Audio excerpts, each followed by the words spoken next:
More often than not, when we talk to clients about LinkedIn and then their team goes and puts together some creative, the only thing we get back is a single image ad. And while those can perform really well, LinkedIn's been making lots of updates to their offerings over the past few years, and there's a lot of ad formats that are pretty cool that we've seen had good performance. So in this video, we want to walk you through all of the available ad formats on the LinkedIn Ads platform so you can start using some of the cooler ones and maybe not rely quite as much on single image ads moving forward. Now, for the sake of making it so this video isn't an hour long, I'm going to try and truncate most of this by walking through just the LinkedIn support section to give an overview of how each of these ad formats will work, and then talk about some best practices and use cases from our experience. If it seems reasonable or necessary, I'll hop into the LinkedIn Ads interface to show you how something would be set up, but for the most part, we're just going to be in help articles the whole time, just to keep things short. So if we scroll down on the LinkedIn Ads guide, we can see all of the different ad formats that they have available on the platform. Now we are going to go through most of these, might spend a little more time on different ones versus others, but for the most part, we'll at least touch on everything. So I know that this video started off by saying we don't want to focus on single image ads, but I'd be remiss if I didn't at least call them out a little bit and set some foundational groundwork. If we scroll down here, single image ads, you're going to get a preview of what they look like over here on the right. Very simple. There's just some text along with a single image, and the example you have on the left is going to be for desktop, and the one on the right, obviously, is going to be for mobile, which is why it's in a mobile phone. We have all of the design recommendations over here. They want you to use a JPEG, PNG, or GIF. We have a 5 megabyte file size maximum. And then for image ratios, you can put together horizontal, square, or vertical orientations for your ads. Each of these orientations is going to be eligible to show in different placements and different devices. So if possible, I would suggest you run with all three of these different orientations. If not, square is going to be your most versatile aspect ratio from my experience. For just a second, we're going to skip text recommendations, scoot on down here. You can see we have call to action options. These are going to be all of the pre-fill calls to action that you can select from the dropdown.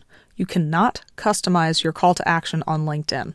So you'll have to choose from a dropdown, and each of these different help articles will show you which ones are available for each ad format. There are some further tech requirements for the ads over here on the side. So we already talked about the different orientations, but if your design team can't work with just some aspect ratios like 1:1 or 1.91 to 1, this gives the actual pixel count that you can use. It shows minimum, maximum, and the recommended versions that they have. And then lastly, there are URL requirements in here.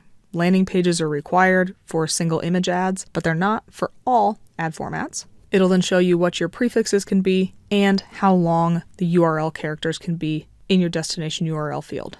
Now I skipped over the text recommendations for a minute, and this is one of those times that I'm going to jump into the ad account interface. For now, remember that the headline is 70 characters, introductory text is 150, and description is 70. But when I actually jump into the ad builder for a single image ad in LinkedIn, the introductory text says it has 600 characters available. And then, even though they're blurred out because I haven't added an image here, headline says it has 200 characters, and description says it has 300. For any ad format that you see a character count in the ad builder that does not match the text recommendations in the support article, what that means is that the support article, so here we have 70 characters versus 200 in the interface, that means that if you use 70 characters or less, your headline is going to show exactly as you have it typed in. But if you use up to that 200 characters, there's a chance that it's going to truncate that and only show the first 70 or so characters. Now, headline might not be quite as big of a difference, but like introductory text, in the interface, you have 600 characters available. This is where people start putting in bulleted lists, full paragraphs, all this stuff, but only the first about 150 characters of that large text block are going to show. So depending on what your strategies are and how comfortable you are with that truncation, you can either use the entire allotment of characters, or you might want to craft your messaging to be the truncated version and stick closer to the text recommendations that are in the help article. Overall, single image ads are very versatile. They can be used for brand awareness, driving engagement, conversion focus. They kind of fit just about everywhere in the buyer funnel, which is why most people end up using them quite a lot in their LinkedIn campaigns. For best practices, make sure that your imagery is simple and compelling. Include a clear call to action. If possible, and within your brand guidelines, use contrasting colors because it helps things stand out from the basic white and blue that you see a lot on the LinkedIn feed. And then make sure that your creatives are optimized by each of those different aspect ratios and placements.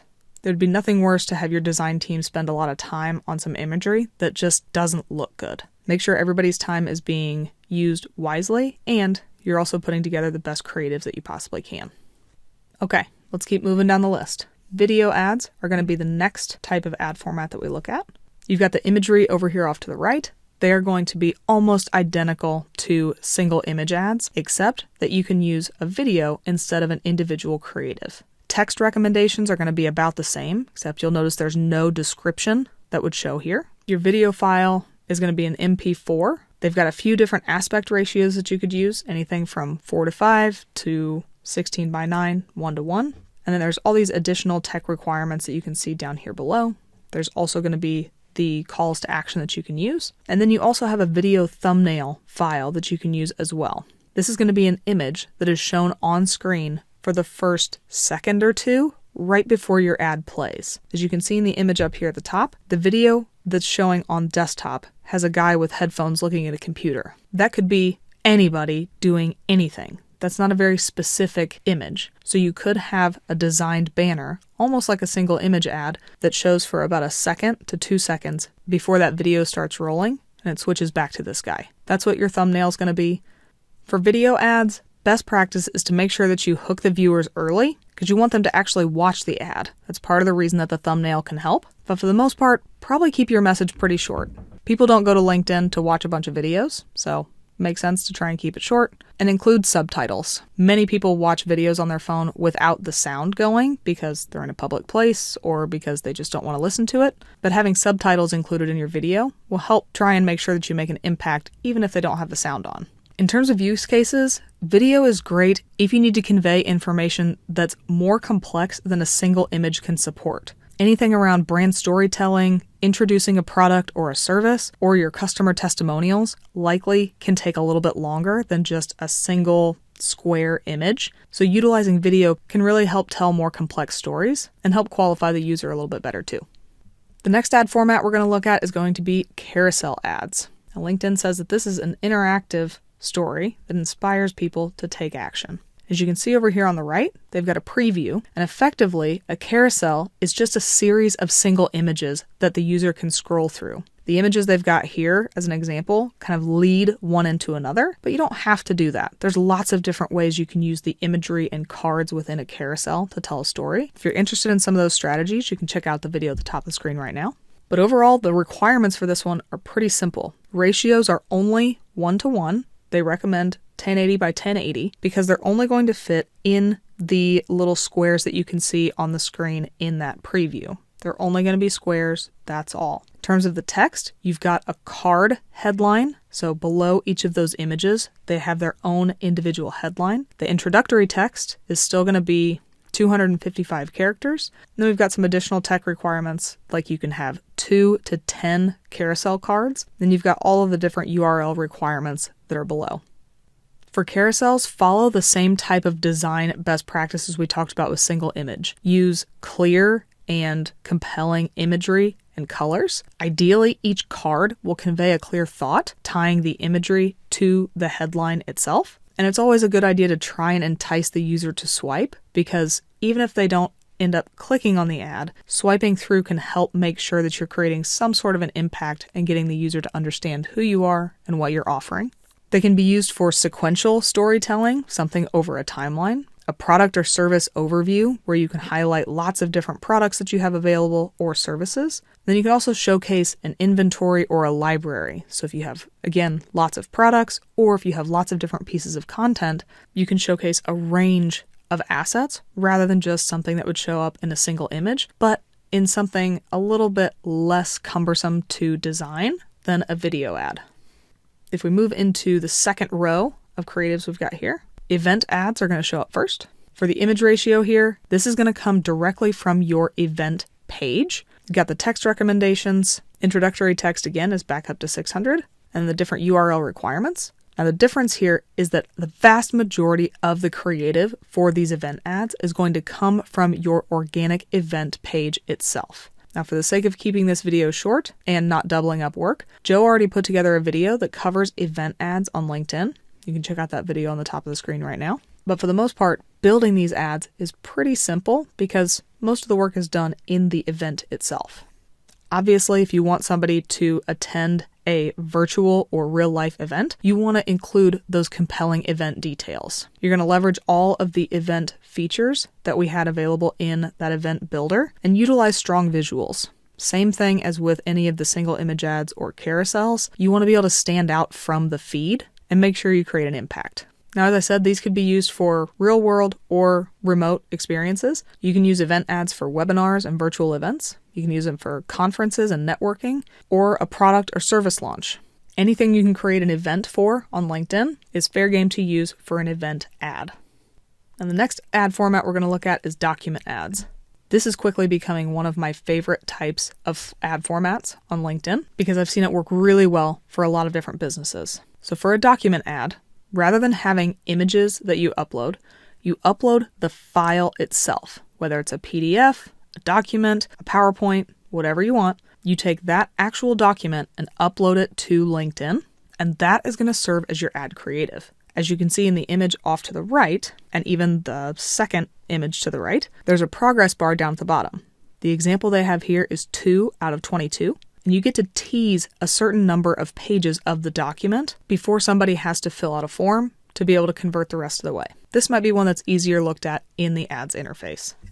And to show you what this looks like, I actually downloaded a report that a couple of our friends were a part of putting together. It's from Dream Data, and it is the LinkedIn Ads Benchmark Report for 2025. I have the PDF here. I'm not going to go through it, but if you're interested in learning more about this, just Google it. I'm sure it'll pop up. But to do the creative for a document ad, all you need to do is go to Upload or Select. I'm going to upload specifically this report. You can see there's 49 pages, so that looks good. Let's add to library. And this is where you can choose how many pages you have in the preview. As I said, this is 49 pages. You can show all the way up to 36 pages, all the way up to 48, 49 pages if you want to. Now, as a best practice, I usually try and give about 10% of whatever the actual asset is. So for that, I might say upwards of, 5 pages, something like that. But if we go to the document itself, you can see that the first page is just the title. Then we have a little bit of an introductory page, contents. Then there's a forward. One page is just this guy's photo. And then the next part, we start getting into the first section. Budget. Page 7 is just an image page, doesn't really do much. Pages 8, 9, and 10. Some of the other ones start actually having more insight into it. So what I'd probably actually do is give somewhere closer to maybe the first 10 pages available, maybe 11, just to show the type of content that's going to be in the document ad. I think if we limited the preview only to the first 5 pages, sure, the table of contents is interesting, but for the most part, it doesn't tell you a ton, and it might not be enticing enough for those that are on the fence of filling out the form. So depending on what your asset actually is, I'd recommend anywhere from 10% to maybe 20% previewable. So here, again, probably say closer to 11 pages, something like that. Overall, just make sure that the content is highly relevant. And like I said, tease enough content that it's actually compelling for somebody to fill out the form to get the rest of it. And then you'll notice when we were in that builder, there's no place for us to upload a separate image. That's because whatever the cover photo is going to be the first thing that the user sees. So make sure whatever asset you're using has a very nicely designed cover because that's going to operate as your ad creative. Document ads can be used for lead generation because you have to actually fill out the form to get the rest of the document, but they're also great for thought leadership and building a funnel to try and get users into a specific flow. As I mentioned, document ads are one of the things that I've liked a lot more recently. I believe we have a video that goes through document ads more in depth. You can check that out at the top of the screen right now. But hopefully this overview has at least got you curious and you'll start testing document ads for yourself. Now let's move on to thought leader ads. This is where you can sponsor posts from thought leaders within your companies. If we scroll down here, you can see that most of this says you cannot do anything. That's because thought leader ads are effectively you just boosting an organic post from one of your company's thought leaders. You can't add any headlines or introductory text. All of the actual edits for the content need to come from the author of the original post. There's no URLs, there's no calls to action. You can have posts with images or videos, but again, those are managed through the organic post itself. Now, although you can't do a lot with them, there are still some best practices and use cases. Obviously, these are excellent for thought leadership, which is why they're called thought leader ads. They can help you generate awareness and leads, and they can also showcase your company and the company's work depending on what is in the post itself. Overall, just make sure that you're using impactful posts. Ones that are performing well organically tend to also perform well as ads. Engage with the interactions. Again, these are organic posts. People are going to be able to engage with them. Don't assume that people are going to ignore it just because you're boosting it as an ad. And then make sure you're focusing on authenticity. People are already a little allergic to ads in general, so making sure that whatever comes through these thought leader ads reflects well on the author and is focused on authenticity is going to help you have much better performance out of these campaigns. Now, the next two that LinkedIn has listed on this page, click to message and connected TV ads. We're skipping these for this video, as well as the lead generation forms down below, and here's why. Click-to-message ads are effectively single image ads with a different call to action destination. Rather than going to a website, this is going to take you into LinkedIn Messenger to do the conversion. But the creative and all the imagery that you put into it is going to be the same as a single image ad. Connected TV is going to be a video ad. Follow those best practices. The only thing that's different is that you're reaching the user on a large screen environment, and you can only use the brand awareness campaign objective because there are no URLs for this. If you want to learn more about connected TV, we do have another video that you can check out at the top of the screen right now. But effectively, this is just a different placement of a video ad. The same thing is going to be true for lead generation forms. Lead gen forms can be used for all different sorts of ad formats, whether it's single image, carousel, document ads use lead gen forms. This is just a different call to action destination, not ad format. So for now, we're skipping it. We're actually going to go back up to the next ad format that we're going to talk about, which is article and newsletter ads. Now, these are going to be similar to thought leader ads, but rather than coming from an individual, the creative here is going to be from an article or a newsletter on the LinkedIn platform. The ad creative is still going to be an organic post that contains the LinkedIn article or newsletter article, and it can come from either your LinkedIn company's page or a thought leader. Since everything is controlled with the organic post, we don't have any text recommendations, URL requirements, or calls to action, unless you're using lead generation objective for article ads, but that's just a one-off. Everything else is going to be controlled at the organic post level. So these are going to be very similar to thought leader ads. What that means is that make sure that your organic post uses really compelling headlines, has great creative, and then ideally they're providing value and featuring timely content. You can use these for all the same types of things, whether it's authority building, thought leadership, or brand equity. You can also use it to drive subscriptions to your newsletter through LinkedIn. All right, now let's move into the second category, which is going to be sponsored messaging. There's two different options we have here. First is going to be conversation ads. These let you show up in LinkedIn ad messaging, and they effectively operate like a chatbot. In the imagery you can see off to the right, there's a short message and then lots of different buttons for calls to action. And then in the builder, you can create an entire different flow based on how somebody engages with that message. If you're interested in conversation ads, you can look at the video at the top of the screen right now. But we still have the different banner ads that we can use. We've got the text recommendations and the URL requirements on the screen. All of these are going to feel very familiar to you. And conversation ads are going to be great for lead nurturing, qualifying users, and customized engagement because it is a conversation. Based on whichever interaction the user chooses, they get a different follow-up action. Just make sure that everything feels personalized, even though it might not be. Make sure you have some sort of a follow-up flow, otherwise conversation doesn't make sense. And also strike a conversational tone. Again, this is in the messaging app. It's meant to be a conversation, so being overly salesy here isn't really going to help. Now, the other format in this section is going to be the message ads. These are going to be a little bit different, but still feel similar to conversation ads.